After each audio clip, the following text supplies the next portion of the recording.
আসসালামু আলাইকুম রহমতুল্লাহ। আপনারা দেখতেছেন ইসলামী আন্দোলন বাংলাদেশের মাধবদী থানার দায়িত্বশীলরা তারা একটা মন্দিরে তারা পাহারা দিচ্ছেন। এটা হলো মাধবদী থানা অন্তর্গত কি আখড়া, এটা গৌনিতা আখড়া হিন্দুদের মন্দির তারা পাহারা দিচ্ছেন। আমরা তাদের কিছু অনুভূতি জানতে চাইবো যে তারা কেন এই রাতভর তারা পাহারা দিচ্ছেন।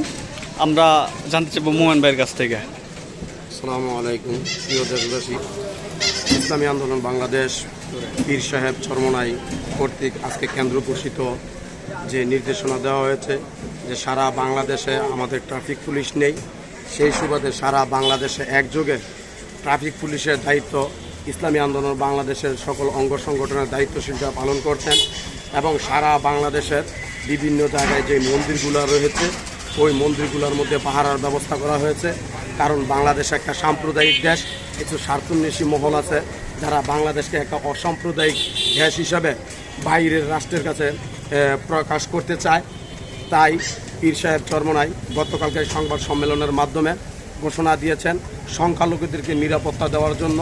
গতকাল থেকে এখনও পর্যন্ত বিভিন্ন জায়গায় সংখ্যালঘুদের যে মন্দির রয়েছে, বাড়ি রয়েছে, সেইগুলোর মধ্যে আমরা পাহারারত অবস্থায় আছি। আমরা বলবো যে স্বার্থান্বেষী মহলরা এই দেশকে অসাম্প্রদায়িকভাবে বিদেশের কাছে পরিচিত করতে চান, এটা ভুলও করা যাবে না।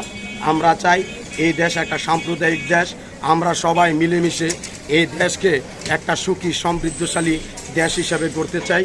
এটাই চরমনাই পীর সাহেব হুজুরের লক্ষ্য। চরমনাই পীর সাহেব হুজুর দেশ ও জাতি এবং জনগণের কল্যাণের জন্য কাজ করেন।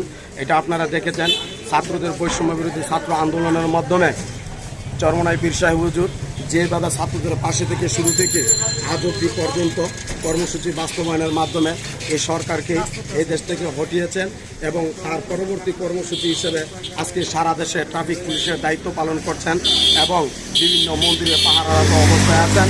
আমি মাধবদী থানা শাখার ইসলামী যুব আন্দোলন বাংলাদেশের সভাপতি হিসেবে আমি আমার দায়িত্বশীলদেরকে নিয়ে এখানে মাধবদী পৌরসভার আখড়ার গৌরনীতায় আখড়ার মধ্যে আমি দায়িত্বে আছি এবং বিভিন্ন আরও মন্দিরে আমাদের দায়িত্বশীল রঞ্জিত বাবুর বাড়িতে যে মন্দির রয়েছে ওইখানে আমাদের অনেক দায়িত্বশীলরা রয়েছে।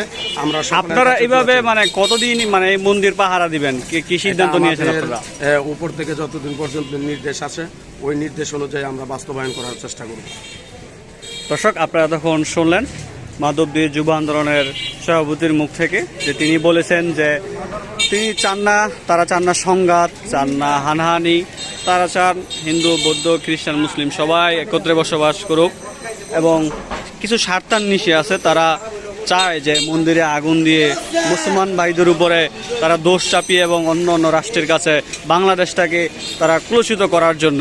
তো সেই সুবাদে ইসলামী আন্দোলন বাংলাদেশ সকল জেলা শাখা এবং বাংলাদেশের সকল ইসলামী আন্দোলন বাংলাদেশের নেতাকর্মীরা তারা এই সিদ্ধান্ত নিয়েছেন পীর সাহেবের চরমনাইয়ের আহ্বানে যে তারা সকল মন্দিরগুলো তারা পাহারা দিবেন এবং যাতে কোনো বিশৃঙ্খলা না হয় সেই জন্য তারা কিন্তু আজ মন্দির পাহারার মধ্যে তারা আছেন এবং কতদিন পর্যন্ত থাকবেন তা নির্দিষ্ট করে এখনও পর্যন্ত জানাননি। যতদিন পর্যন্ত দেশ শৃঙ্খলায় না আসবে ততদিন পর্যন্ত তারা এই অবস্থানে থাকবেন।